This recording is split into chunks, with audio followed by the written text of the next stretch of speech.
Aujourd'hui, chez 1, 2, 3 Kids, on va parler de méditation et de parents qui ont besoin de souffler. Car oui, on a beau les aimer très fort, nos enfants, on a aussi des moments de pression et de stress qu'on ne sait pas toujours gérer. Que celui ou celle qui n'a jamais crié sur sa progéniture coupe le son de ce podcast à jamais. Et pour les autres, pas de panique, il y a des solutions. 1, 2, 3 Kids reçoit aujourd'hui Mathilde Farcy. Passionnée par la pleine conscience, Mathilde est instructrice MBCR certifiée et a à cœur de faire découvrir cette pratique de façon simple, légère et accessible. Maman de 3 enfants, elle prête aussi sa voix à de nombreux programmes de méditation dans la célèbre appli Petit Bambou. Aujourd'hui, elle nous explique tout. Et surtout, comment gérer cette pression parentale quand on sent que ça monte, ça monte. Bonjour Mathilde, comment vas-tu ? Très bien, merci alors. Eh ben, écoute, on est super content de te recevoir, chez 1, 2, 3 Kids. La première question qu'on se pose, c'est: pourquoi les émotions sont souvent à leur paroxysme dans l'environnement familial? Ouais, dans le cadre familial, je crois qu'on est souvent sans filtre. Ouais, Ah bon, après c'est mon expérience aussi, mais pour moi, on crie plus, on est plus intransigeant, on laisse rien passer, que ce soit avec nos enfants, mais aussi avec nos parents parfois, sans parler des frères et sœurs. Heu, Parfois dans la fratrie, il y a aussi beaucoup de violence, donc voilà, il y a tout ça se passe dans le cadre familial et la question effectivement, c'est pourquoi moi je crois et c'est aussi mon expérience, qu'on se permet d'aller plus loin parce heu, au fond de nous, ce qui nous lie à notre famille, c'est indéfectible. C'est des liens, puissants et intenses. Alors bien sûr, les ruptures, ça existe, je suis pas en train de dire ça. Mais il y a une intensité des liens et notamment avec nos enfants, nos parents, notre environnement familial en règle générale, qui sont des liens du sang, ou pour, les familles recomposées, des liens d'extrême proximité. d'accord. Ça veut tout dire. Ces liens, ils sont si forts qu'ils se brisent pas si facilement. Donc après une grosse discussion, une belle dispute, on a la possibilité de réparer et je pense que c'est en partie inconscient, c'est cette sécurité-là, d'une certaine façon. Et puis ce que je dirais aussi, c'est que le cercle familial, c'est aussi le lieu où on peut se montrer tel qu'on est, dans nos vulnérabilités. Parce que justement, il y a cette sécurité. Ouais. C'est aussi le lieu du pardon, c'est le lieu de la réconciliation et ben, on est tous, d'accord, je crois, pour dire que les liens qui nous lient à nos enfants, c'est des liens d'amour avant tout. Donc ça permet Mais tout ça. comme on sait en gros que qu'on s'aimera toujours après, c'est ce qui explique qu'on peut, peut-être, plus s'énerver ou plus, dire des choses, qu'on pense pas sur le moment. Mmh. C'est ce que je pense en tout cas. D'accord. Et si on revisite, nos mots, je trouve que c'est un exercice qui est intéressant ou bien la façon, de les dire quand on est en colère ou en proie à nos émotions.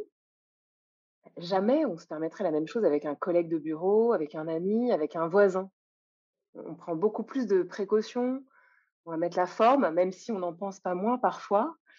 Donc ça, je ne sais pas si ça résonne, pour toi? Bah, si, si, En tout complètement. cas C'est sûr que je OK, pour m'adresserai pas, on en parlait déjà la dernière fois, mais oui, je pense on est hyper nombreux en tant que parents à ne pas, à dire des choses qu'on regrette parfois à nos enfants et à ne pas s'adresser, c'est sûr que oui, on parlerait jamais à notre collègue, ou à quelqu'un, un voisin ou même quelqu'un qu'on croise dans un magasin, on n'aurait pas cette espèce de parfois de hargne qu'on peut avoir vis-à-vis de ses proches et qui fait aussi mmh, super peur, je trouve. mmh, c'est clair. Il y a une certaine retenue, heu, voilà, dans notre société, dans l'environnement sociétal, on va dire, qu'on n'aura pas du tout dans l'environnement, familial. Et en plus, avec ses enfants, on se met aussi une pression. Oui, en fait, avec nos enfants, il y a, cette pression, là et je parle à partir de mon expérience. On a charge d'âme, en fait. On est garant de leur développement, de leur épanouissement. On nous le sert, à toutes les sauces, autour de nous et donc on a la pression. Moi, je la sens en tout cas cette pression. Ouais. Je la sens d'autant plus que, il y a cette phrase qu'on entend souvent, hein, que j'entends souvent, même si moi j'ai pas envie, de croire à cette injonction-là, que tout se joue avant 6 ans et avant 6 ans, ça se passe beaucoup dans le cercle familial. Alors qu'est-ce que ça signifie pour nous, cette pression-là? Qu'est-ce que ça signifie pour nous? Oui et toi, qu'est-ce que tu en penses? C'est vrai, tout se joue avant 6 ans? Je crois pas. Alors, j'ai pas l'approche, scientifique, derrière tout ça. Ce que je sais, c'est qu'effectivement, il y a beaucoup de choses qui se jouent avant 6 ans, mais j'ai pas envie de me dire que tout est déterminé à partir de cet âge-là, ce serait tellement triste. Ce que je sais, c'est que notre cerveau, il est, physiologiquement, il est plastique, c'est-à-dire qu'il peut se transformer à tout âge. Hem et ça, c'est aussi, dans l'apprentissage de la méditation de pleine conscience que je pratique, par exemple. Mais on pourrait dire la même chose des personnes, qui, jouent, des instruments de musique ou qui apprennent une langue étrangère. D'une certaine façon, on peut entraîner son cerveau à développer, des réflexes, à développer, des façons de faire qui, n'existaient pas avant, en fait. Cette plasticité neuronale, comme on l'appelle, c'est cette capacité, en fait, à créer des nouveaux circuits neuronaux. Donc un D'accord. pianiste, par exemple, il va, pouvoir, apprendre avec la répétition et la régularité, hein. Faut que ce soit on dit toujours, faut que ce soit tous les jours, la pratique. Et va pouvoir apprendre le positionnement des doigts de façon plus automatique. Et donc pour cette raison-là, je crois que tout n'est pas joué avant 6 ans. On peut encore changer, bien sûr. Et donc par rapport à nos enfants, d'ailleurs que ce soit avant 6 ans ou après 6 ans, comment on peut gérer leurs émotions? Et avant tout ça, est-ce que leurs émotions à eux, elles sont différentes des nôtres, nous adultes, parents? Mmh. Alors les émotions primaires, ce sont les mêmes pour tout le monde. Cela étant, c'est la façon, de réagir qui est différente parce que les cerveaux des enfants, il a encore besoin de se développer et tant que le cerveau n'a pas atteint sa pleine maturité, alors pas avant 20 ans et même certains chercheurs vont dire pas avant 30 ans, les processus, de gestion des émotions, j'aime pas trop ce mot de gestion, mais en tout cas, comment est-ce qu'on réagit par rapport à une émotion, ils sont pas, complètement fonctionnels Ouais, et l'enfant, il a des difficultés à contrôler, à maîtriser ses réactions émotionnelles. Comme nous, adultes, on a la possibilité de réfréner, une pulsion ou une émotion parce que justement, on est dans un environnement qui est pas forcément sécuritaire, on est dans un cadre de travail, par exemple, on n'a pas exactement le droit de se mettre en colère. Ça arrive bien sûr, mais en tout cas, parfois on ne peut pas aller, contre, mais ouais, en tout cas, on arrive quand même à gérer quand c'est pas le bon endroit. L'enfant, lui, il est pas en mesure de gérer ça et donc les émotions affluent en lui et il y répond comme il peut, tout simplement parce que, ses réseaux neuronaux ne sont pas complets. d'accord. En fait, il y a un organe dans le cerveau qui s'appelle le cortex préfrontal, qui est juste derrière le front, qui est notre organe de régulation des émotions.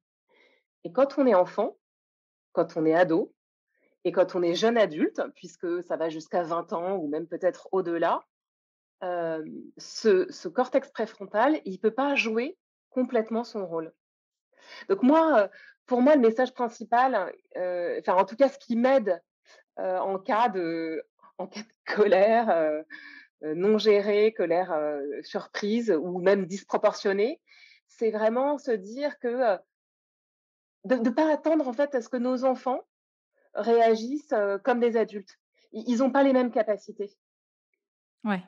Mais d'ailleurs, bon, on le voit, bon après c'est pas forcément dans les émotions, mais qu'est-ce qui se passe dans la tête d'un enfant? Qu'est-ce qui se passe dans la tête de mes enfants quand je leur parle et qu'ils ne m'écoutent pas et que tu as l'impression qu'il faut leur répéter 10 fois la même chose? C'est quoi? C'est un non-enregistrement de la parole qui qui rentre pas dans l'oreille? C'est, une émotion qui dit: «Je ne veux pas entendre ce que me dit ma mère, ça ne m'intéresse pas». Enfin, c'est là, il y a une émotion qui tu vois? Je sais pas si tu vois ce que je veux dire? Ils Si, entendent ce si, que je je vois leur très bien. dis, ils Je le entendent ou vis ils tous les entendent jours. pas? téléphonique tous les jours et en fait, souvent, je pose la question à mes filles Ouais, qui me disent: «Mais maman, on t'a entendu». Alors mes filles, elles ont, 8-10 ans, d'accord. mais elles sont je crois qu'elles sont, alors elles me disent parfois: «On t'a entendu», et puis parfois elles me disent: «Mais on et tu répètes toujours la même chose?» parce qu'évidemment moi je vais aller répéter, Moi peut-être, aussi, bien sûr. 3, 4, 5, 10 fois la même phrase et elles me Ouais, disent d'ailleurs: «Mais pourquoi tu répètes la même chose?» ouais. C'est une vraie question et parfois, je pense à mon fils qui est un peu plus jeune, qui a 5 ans. Lui, il est vraiment donc absorbé. Donc je me dis qu'il y a des moments où en fait les enfants ils décident en fait de pas, répondre à nos injonctions, peut-être aussi parce qu'elles sont mal formulées, Ouais, mais il y a aussi cette capacité, attentionnelle à se plonger complètement dans une activité. d'accord. Et donc à nous aussi de mesurer, et d'aller chose que je fais pas, mais qu'on m'a appris, qu'on m'a dit qu'il fallait faire, c'est-à-dire non pas héler, et hausser le ton jusqu'à ce que ça se fasse, mais plutôt vraiment aller voir l'enfant, se mettre à sa hauteur et lui dire ce qu'on attend de lui. Mais en Et étant dans cette compréhension qu'il est, absorbé et avec une capacité attentionnelle qui est bien plus importante, que la nôtre, en fait. ouais, mais donc dans cette manière de mieux comprendre son enfant, ça veut dire aussi, on a besoin d'être plus dans l'empathie avec eux? Oui, je crois que c'est important de comprendre comment ils fonctionnent. En tout cas, moi, ça m'aide, en fait, de savoir ça. Alors bien sûr, je suis très souvent dans je sais, je le reconnais, dans cette, attente. J'oublie, en fait, cette variable que leur cerveau est pas, forcément mature et donc instinctivement, je vais avoir envie qu'ils se comportent correctement, qu'ils comprennent que c'est vraiment pas le moment, qu'ils se calment maintenant. C'est toutes ces injonctions qu'on nous demande à nous, adultes et potentiellement qu'on est capable ou pas parfois, on n'est pas parfois pas capable d'y répondre, mais normalement, voilà, on Ouais, essaye en tout cas de comme on dit en anglais, behave yourself, hein, de se comporter correctement. ouais. Mais je me dis moi, j'essaye de me souvenir de ça et je me dis peut-être que ça peut aider justement de les voir, de les regarder vraiment physiquement comme ils sont. C'est normal pour un enfant de 4 ans, de monter sur un tabouret pour allumer le robinet et se laver les mains. Il a besoin de ça, en fait Ouais. et il y a pas de débat.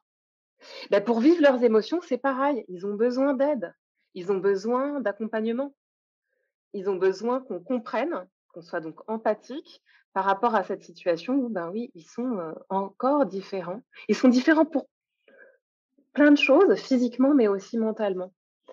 Et en fait, les ados aussi, rentrent dans cette catégorie, hein. Et on a encore plus l'impression parce qu'ils ont un corps d'adultes ou presque, qu'ils sont en mesure de réguler leurs émotions exactement comme nous.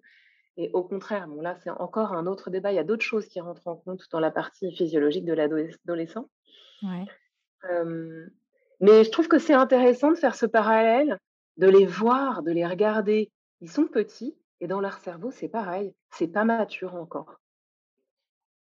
Puis c'est vrai que c'est ce que tu disais, tu as raison. En fait, on a tendance à les solliciter ou alors, enfin, tu regardes une journée type, c'est vrai que c'est souvent: «Dépêche-toi, on y va, faut se préparer, prends ton petit déj», en fait, on leur demande de suivre, notre rythme, le rythme de se dépêcher. Enfin, je veux dire, c'est rare la semaine d'avoir le temps de pas prendre son petit déj tout de suite ou de s'habiller plus tard, c'est un peu une course pour tout le monde, en fait. Ouais, ça, c'est vraiment partagé par tous. J'ai pas vraiment de solution. Je pense que chacun a sa, Se réveiller à façon 5:30. sachant que la nuit, parfois, a été très courte Ouais, et hachée. Non, j'ai pas vraiment de solution. Après, c'est vrai qu'on dit souvent observer leur rythme, peut-être je crois, moi, que ça tient beaucoup à écouter, aussi le rythme qu'on a envie d'avoir avec eux. Alors bien sûr, l'école commence à 8:30 pour tous et ça changera pas ouais. pour tous les enfants, même si, certains ont besoin de plus de temps pour prendre leur petit déjeuner. Mais il y a cette question de comment est-ce qu'on aborde, les choses, de le faire de façon plus légère. En fait, moi, je m'interroge beaucoup aussi sur, à quoi je réponds quand je suis dans cette, injonction, de se dépêcher, d'aller plus vite? Qu'est-ce qu'il y a au fond pour moi, de presser mes enfants, dernière minute? Et je le fais. Je le fais peut-être pas tous les matins, mais plusieurs fois par semaine. Vite, c'est l'heure. Il y a aussi un stress, à l'intérieur, Ouais, d'être à l'heure. ouais. Donc c'est aussi aller écouter ça et peut-être le résoudre aussi pour nous. Alors le résoudre, il y a pas de baguette magique pour ça, mais peut-être, réaliser en fait qu'on est, sous stress, qu'on est assujetti à notre propre stress qui fait qu'on va être dans ces injonctions-là. Et comment enfin, comment on voit un enfant qui enfouit ses émotions, en fait? Qu'est-ce qui fait la différence entre, comment t'apprends à voir que ton enfant, il exprime pas assez ses émotions? C'est, propre à chaque enfant, je crois. Ouais, Mais ce que je dois dire, c'est que, ce que je peux dire en tout cas, c'est quelque chose qui s'apprend. ouais, D'autant plus parce que leur cerveau, est pas mature. Et puis c'est aussi des choses qu'on nous dit et qu'on nous redit, les émotions, ça s'apprend. Et effectivement, les nommer déjà, se dire: «Bah, qu'est-ce que tu ressens là?» ou «Qu'est-ce que tu as ressenti?» hein, quand on était dans ouais, la crise. Au moment de la crise, c'est pas toujours le moment de traiter ça, mais ça peut être après. Les nommer, les reconnaître, ça leur permettra aussi de mieux vivre et a posteriori, ils vont pouvoir aussi mettre un mot sur ce qui s'est passé. «Bah oui, là, j'étais très en colère et quand je suis en colère, qu'est-ce que ça me fait?» Ça, c'est aussi très important. Les émotions, elles ont toutes une résonance dans le corps ouais. et donc peut-être poser la question: «Et donc ça te fait quoi pour toi la colère?» Et moi, quand je dis ça, quand j'entends ça, m'entends dire ça, je me dis: «Mais les adultes aussi, on a besoin d'aller se reconnecter à notre corps pour savoir nous aussi, ça nous fait quoi d'être en colère? Ouais, c'est Et hyper ça nous fait intéressant, quoi hein, parce de voir que notre enfant en colère?» ouais, c'est hyper intéressant parce que tu te rends compte qu'en tant qu'adulte, en fait, aussi, tu sais pas forcément, quand tu as une contrariété ou quand tu gardes quelque chose pour toi que tu ne dis pas, parce que là aussi, tu as une émotion, en fait, que tu refoules ou que tu veux pas concrétiser, par la parole. Comme tu dis, ça se traduit par le corps, mais on oublie de se dire: «Qu'est-ce que je ressens là? Est-ce que je me Mmh. sens oppressée au niveau de la poitrine? Est-ce que j'ai le souffle court? Est-ce que, j'ai chaud? Est-ce que, Ouais, tout ça, enfin, toutes ces résonances émotionnelles, en fait, on peut les ressentir et parfois notre corps, il s'exprime avant que la parole, sorte et que l'émotion, se manifeste en mots, en fait. Donc c'est ouais, aussi ressentir, c'est vraiment un outil, apprendre à ressentir, son corps et comment est-ce qu'il se manifeste, hein. Il y a il y a plein de manifestations des émotions et c'est très personnel, on va avoir, la gorge serrée, quand on est triste, on va avoir le souffle coupé quand on a un choc, on va avoir, mal au ventre, quand on est, dans l'angoisse, on voilà, il y a beaucoup de manifestations et en fait, pour revenir à l'enfant, un enfant qui va enfouir ses émotions, ses peurs, qui peut pas manifester sa joie ou sa colère, il apprend, pas finalement à être dans le ressenti. Et il apprend il com et du coup, il ne comprend pas aussi que, les autres peuvent avoir un ressenti. Donc il y a vraiment quelque chose à développer, qui pour moi passe beaucoup par, les parents, ouais. heu, par le fait de savoir déjà reconnaître, savoir déjà exprimer pour soi et reconnaître ses émotions, reconnaître les émotions de son enfant et apprendre à son enfant à reconnaître ses émotions. Bah, parce qu'on va communiquer. Et puis peut-être qu'on va communiquer aussi sur ses propres émotions. Moi, maman, voilà ce que j'ai ressenti quand tu t'es mis en colère. Et donc il y a aussi cette question de développer son empathie. Ouais. Si je sens quelque chose, je peux imaginer que l'autre sent aussi quelque chose. Voilà, donc c'est vraiment dans, tout le fonctionnement en fait, prosocial, hein, les comportements prosociaux, les liens entre les uns et les autres. C'est un apprentissage, de base que les adultes, connaissent pas forcément. Mais tu disais tout à l'heure que, OK, notre cerveau en tant qu'adulte, il est mature, Mais pourtant, même avec ça, on est quand même assujetti à nos émotions. Comment on fait alors pour les gérer? Mais en fait, nos émotions, nos réactions émotionnelles, c'est des réflexes. C'est des réflexes de survie à l'origine. En fait, c'est des réflexes de survie qui appartiennent à notre cerveau primitif. Face à une situation de stress, notre cerveau a d'abord cherché, à trouver des solutions pour assurer notre survie. Ouais. Et hem, ça a été d'une certaine façon développé du temps des Homo sapiens quand, les Homo sapiens justement partaient, à la chasse ou se retrouvaient face à un tigre ou à un ours. Ils avaient besoin, de ces réflexes de survie, c'est-à-dire de ne pas prendre trop de temps pour réfléchir et pour pouvoir sauver leur vie. Ce qui a été mis en évidence par des chercheurs, hein, à partir des années, 50, c'est qu'on a, 3 types de réactions, au stress quand on se sent menacé.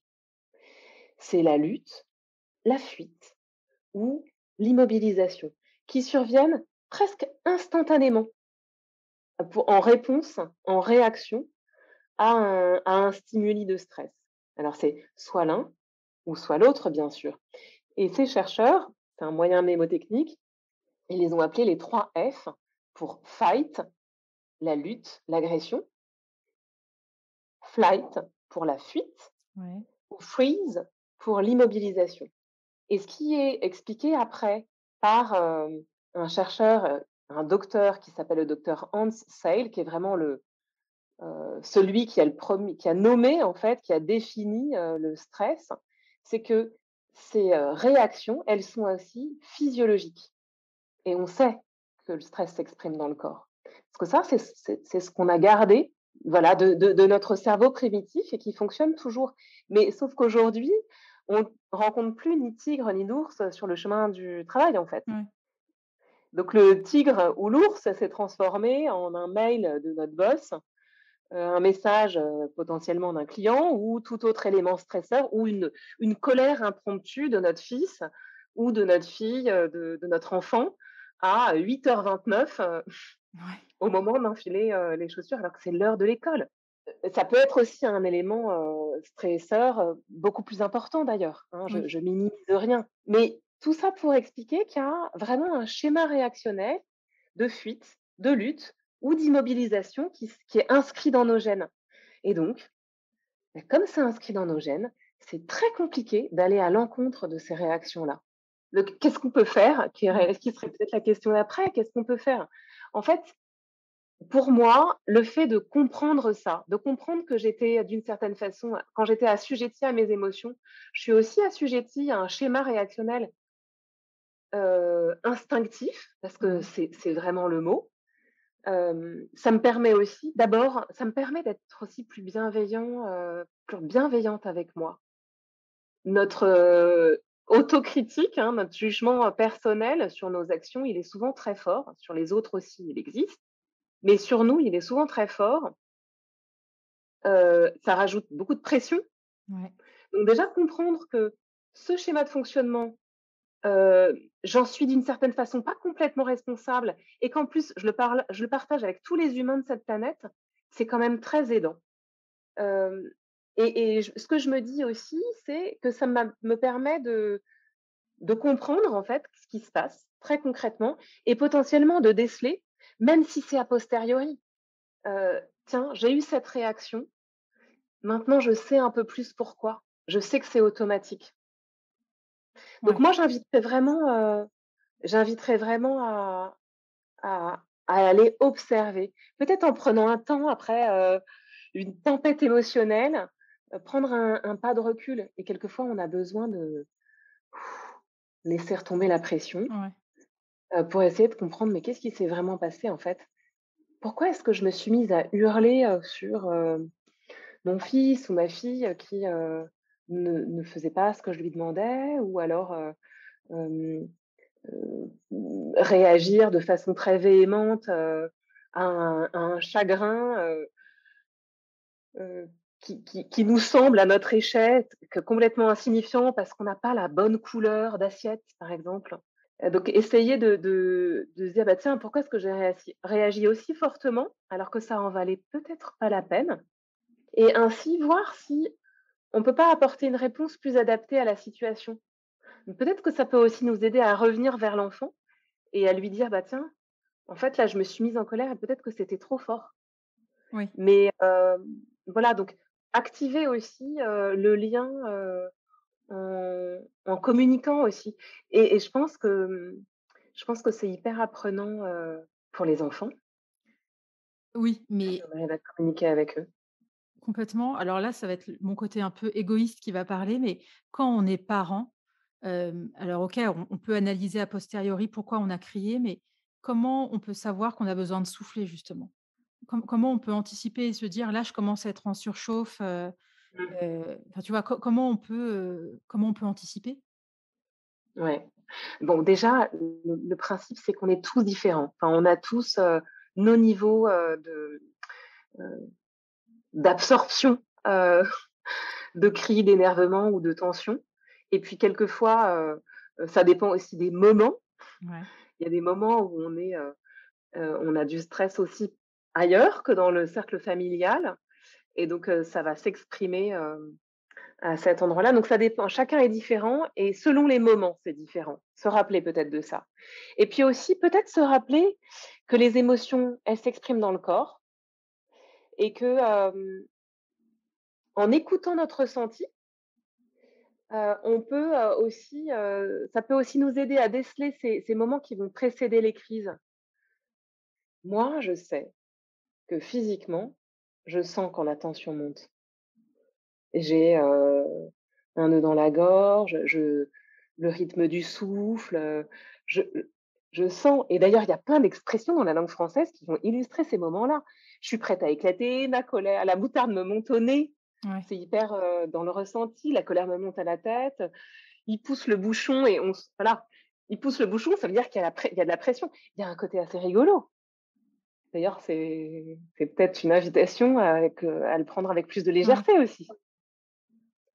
Surtout quand on est face à une colère d'enfant, qui est pas un élément stresseur, grave.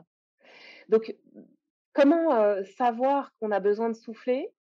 Ça v ç Ça signifie aussi, être conscient, prendre conscience de ce qui se passe dans notre corps. Peut-être un moment de recentrage où on va fermer les yeux, pour ressentir ce qui se passe, dans la tête, bien sûr. Qu'est-ce que je me raconte? Mais aussi, dans mon corps. Ouais. Comment tu appuies enfin, en gros, comment tu mets en pratique ça? Là, ce que je comprends, c'est que tu parles de revenir un peu au corps. Comment, en fait, on appuie sur le bouton reset pour nous aider à Mmh. mieux gérer ces trop-pleins et ces tensions? Mmh. C'est quoi ton outil à toi?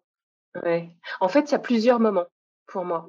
Il y a, prendre des moments de recentrage qui sont pas dans les moments de tempête pour, peut-être,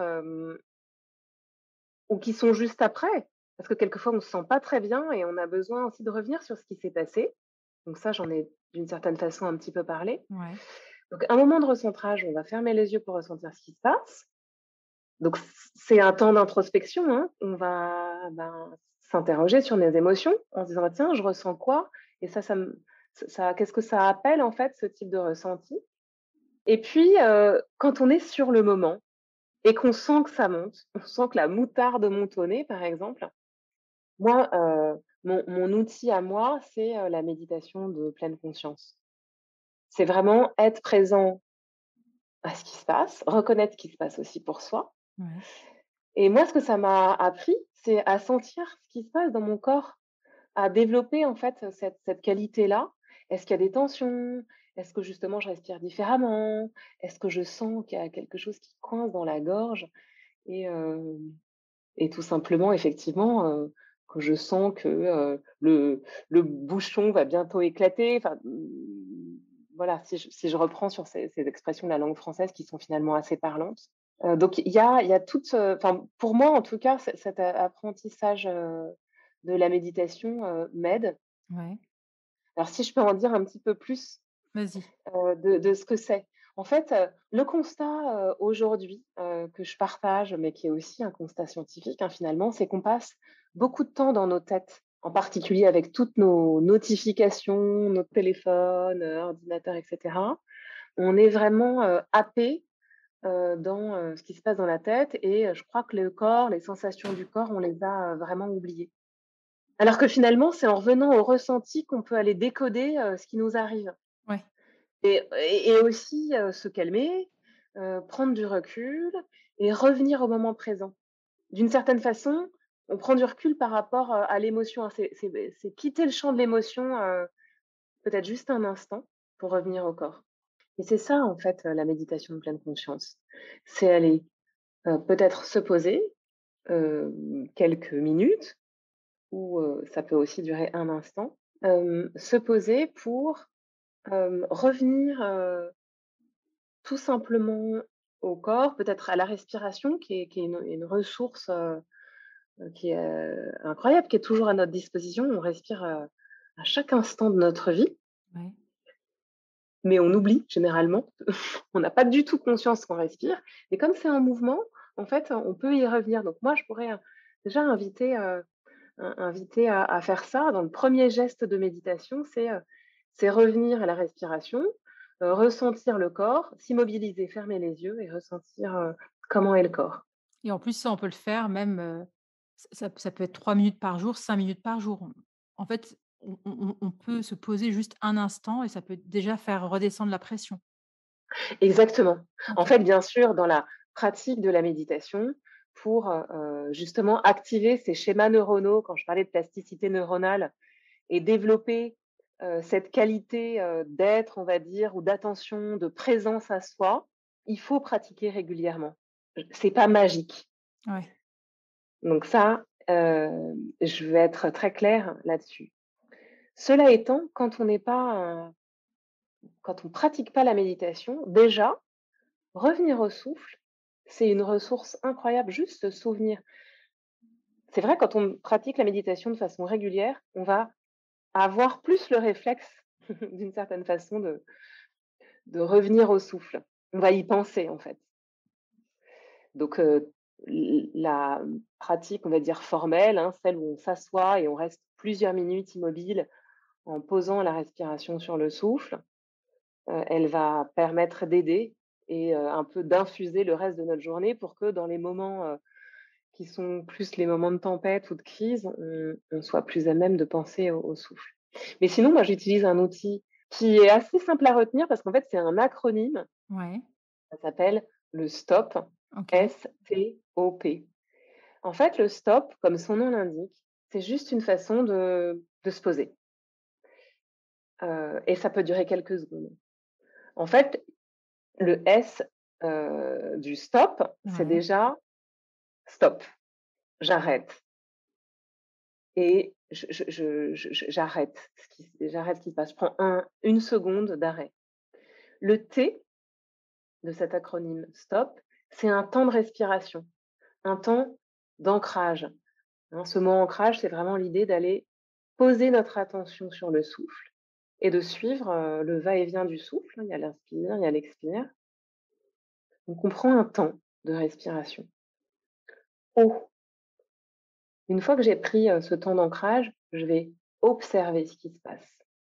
Un peu comme si je faisais un état des lieux. C'est quoi mes sensations? C'est quoi mon ressenti? C'est quoi les pensées qui me traversent? C'est quoi mes émotions? O de observation. Donc S-T-O, il Mmh. reste le P. Ouais. Et le P, c'est être présent d'une certaine façon à toute l'expérience, quelle qu'elle soit en fait, parce que parfois ça peut être une expérience, pas très agréable, hein, d'avoir justement la gorge qui se resserre ou l'envie de crier ou et donner l'espace à ça. Enfin, c'est là en fait l'émotion, reconnaître d'une certaine façon, être présent à l'émotion, reconnaître l'émotion, elle est là. Donc il ne s'agit pas ni de la nier, ni de ne pas lui laisser la place, mais la reconnaître tout en restant dans la respiration. Et juste observer aussi ce qui se passe, quand on a reconnu l'émotion. On a déjà fait, la moitié du travail finalement. Et ensuite, on va pouvoir revenir, poursuivre, dans son activité. Donc il y a vraiment le S, du stop, le T du temps de respiration, le O de l'observation de ce qui se passe et le P de présence. Oui, c'est là, je suis énervée, c'est un fait. Ou alors, ça peut être aussi dans des moments joyeux, hein, c'est là, Ouais. je je suis dans la joie et j'en profite vraiment. On est parfois souvent happé par, autre chose, même dans les moments joyeux. Donc l'idée, c'est aussi de proposer ça pour ça. C'est D'accord. pas le sujet aujourd'hui, Non, mais mais il y a tu nous donnes déjà des super outils pour mmh, accueillir notre colère en tant que parent. C'est-à-dire, à la fois, tu as la méditation de pleine conscience que tu nous as expliqué, qu'on peut mmh, pratiquer même il faut être régulier et il y a ce deuxième exercice, stop, qui permet vraiment d'ailleurs, tu le dis, aussi bien dans les mauvais moments que dans les bons moments, vraiment être, s'ancrer à ce qui est en train d'arriver, que ce soit bon ou mauvais. Donc et pour finir, comment prendre du recul, en fait? C'est-à-dire, mmh, oui, comment prendre du recul? Comment accueillir sa colère quand on est parent, au-delà de ces 2 outils? mmh. Pour moi, ça a été, super apprenant de comprendre comment on fonctionne. Déjà, ces schémas de réactivité, d'un Ouais, point de vue, physiologique. Ça, c'est la première chose. En fait, comprendre qu'on peut pas avoir la main, hem, sur tout parce que c'est d'une certaine façon un schéma, instinctif. On peut le faire que si, on est vraiment présent à nous-mêmes et d'une certaine façon, si on veut transformer cette réaction, programmée, qui est pas souvent très, qui est inadéquate, hein, en une réponse plus adaptée face à une personne ou à un environnement. Peut-être qu'on peut développer, cette qualité de présence et ça, c'est, avec la méditation ouais, et moi, je dois dire que, pratiquer la méditation de pleine conscience, ça m'a vraiment permis de comprendre comment tous ces schémas se manifestent pour moi. Parce que c'est différent pour toi, c'est différent pour vous tous. Voilà, chacun a sa façon d'observer, de voir les choses. ouais. Il y a de l'émotion, elle est là, donc encore une fois, il ne s'agit pas de la nier ou de faire comme si elle n'existait pas. De toute façon, elle reviendra. Si on lui ferme la porte, elle reviendra par la fenêtre. Mais vraiment de reconnaître cette émotion, reconnaître aussi toutes les manifestations de cette émotion, physique, pourquoi pas, mais aussi ça peut être, ce qu'on se raconte, les pensées. Et une fois qu'elle a été nommée, qu'elle a été reconnue, on a vraiment fait la plus grande partie du chemin. D'accord. Moi, en tout cas, c'est ce que je constate, c'est que, une fois qu'on a reconnu l'émotion, elle va, s'évanouir, elle va passer, en fait. Je suis capable de passer à autre chose et là, ça me permet aussi de prendre du recul par rapport à ce qui se passe. Il y a un deuxième point qui est très important. Le fait de comprendre qu'on est face à des schémas de réactivité et que parfois on se laisse embarquer dans des réactions très instinctives, ça me permet aussi de me regarder avec plus de douceur, de me regarder, avec, un jugement moins fort. Quand par exemple, je je, je vais me crier sur mes enfants en réponse à une colère, quelque chose qui qui peut être injustifié, enfin à mes yeux en tout cas, je vais aller me regarder de façon différente et ça, c'est aussi un des fondements, de cette pratique de la méditation de pleine conscience, c'est, vraiment être dans le non-jugement, en fait. En fait, ça nourrit quoi d'être dans l'autocritique? Plutôt regarder quelle réponse, adaptée je vais pouvoir faire, plutôt que d'aller, s'autoflageller, en fait. Ouais et donc là, maintenant qu'on a en tout cas, moi, je comprends mieux comment on peut comprendre ses émotions en tant que parent, qu'on soit en colère ou pas. Mais comment on peut aider son enfant, à redescendre en pression quand c'est lui qui est en colère, justement? Mmh. Ouais. Toute cette, compréhension, qu'on a, de nos, schémas, c'est extrêmement aidant. Enfin, en tout cas pour moi. Et je crois que j'ai compris aussi, et c'est ce que j'essaye, de faire dans la mesure de mes possibilités, quelquefois c'est pas possible. Donc il y a aussi ça à Ouais, voir, hein. c'est Des fois c'est rassurant. pas possible, ouais. Mais moi ce que je fais avec mes enfants, c'est d'accueillir ce qui se passe pour eux. Je vais tenter de pas les juger.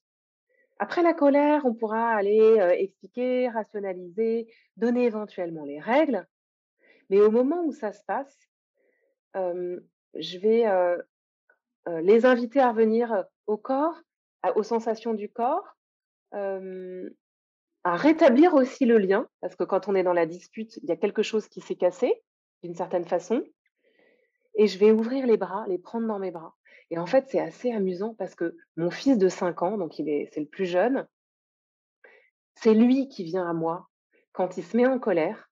Très vite, il a besoin de rétablir ce lien de façon Ouais, hyper, naturelle, de façon, instinctive presque. Finalement, c'est lui qui me montre le chemin de la réconciliation. Donc il est encore en train de pleurer, mais il va me faire un câlin. Pourtant, l'instant d'avant, il m'aura, peut-être, par exemple, me crier dessus en me disant: ouais, «Non, j'ai pas envie», et cetera. Et donc, j'ai réalisé ça aussi. Hem, j'ai réalisé ça, qu'il avait besoin, qu'à chaque fois, de façon assez systématique, il avait besoin de rétablir le lien.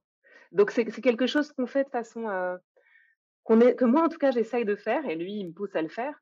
Alors, tous les enfants réagissent pas de la même façon, et surtout quand on grandit, quand on va dire, d'une certaine façon, on dépasse l'âge de raison, bah, comme le mot l'indique bien, le rationnel, hem est plus présent, et plus on grandit, en fait, plus on va développer ce côté rationnel qui va nous faire rester, dans l'émotion, qui va nous faire rester dans, une colère, une culpabilité, alors que les jeunes enfants, eux, ils ont cette capacité à switcher très ouais. vite. Et donc, j'observe aussi que ma fille de 8 ans, elle va pas toujours accepter mes bras. Donc elle est en colère, je vais aller ouvrir mes bras, je vais aller essayer de créer un contact physique avec elle, mais elle va me rejeter. Et en fait, tout le travail, il consiste à être, moi je fais, j'essaye de faire en tout cas, c'est d'être d'accord avec ça. De d'accueillir aussi, le fait, qu'elle me rejette à ce moment-là, son ressentiment, sa culpabilité, sa colère, enfin tout ce qui se passe. Hem, En fait, elle a besoin de plus de temps pour passer à autre chose. Ouais. Un peu comme nous finalement, hein. Est-ce que nous, on est en capacité de pardonner tout de suite? De se réconcilier dans l'instant? Juste, voilà, une observation à faire, chacun, dans notre coin justement, comment, cette résonance émotionnelle, elle va jouer après un événement fort, notamment, hein. On a besoin de retrouver nos esprits, et donc on va pas forcément se précipiter dans les bras de la personne sur laquelle on vient de crier, même si on l'aime, de façon inconditionnelle, en fait. Ouais, complètement. Je retiens aussi que déjà se connaître en tant que parent, connaître ses réactions, ça permet ensuite de mieux appréhender et de mieux décrypter les réactions, enfin les émotions de ses enfants et pour s'adapter aussi à en fonction de leur âge et de leur caractère, propre, puisque comme tu le disais, ils sont tous différents, de mieux comprendre comment nous on peut s'adapter aussi, à leurs émotions. Ouais, c'est vraiment un chemin, personnel, en fait, que, c'est vrai que cette pratique de recentrage, qui est la méditation de pleine conscience, travaille, en fait. Enfin, en tout cas moi, ça m'aide beaucoup, cette, Ouais. compréhension-là, et je dirais qu'au-delà de ça, c'est aussi, je crois, en tout cas, je vais parler pour moi. Moi, dans ma mission de parent, c'est comment est-ce que je peux incarner au mieux, dans la mesure de mes possibilités, parce que encore une fois, je suis loin d'être parfaite et je crie sur mes enfants. Hem, Comment est-ce que je peux incarner au mieux justement, cette, façon de mieux répondre plutôt que de réagir de façon instinctive? D'accord et bah, écoute, bah, ce Mmh. sera le mot de la fin, pour, cette interview. Merci beaucoup Mathilde, d'avoir partagé ton expérience, avec tes enfants et avec la méditation. Merci à toi. Merci beaucoup, Anne-Laure.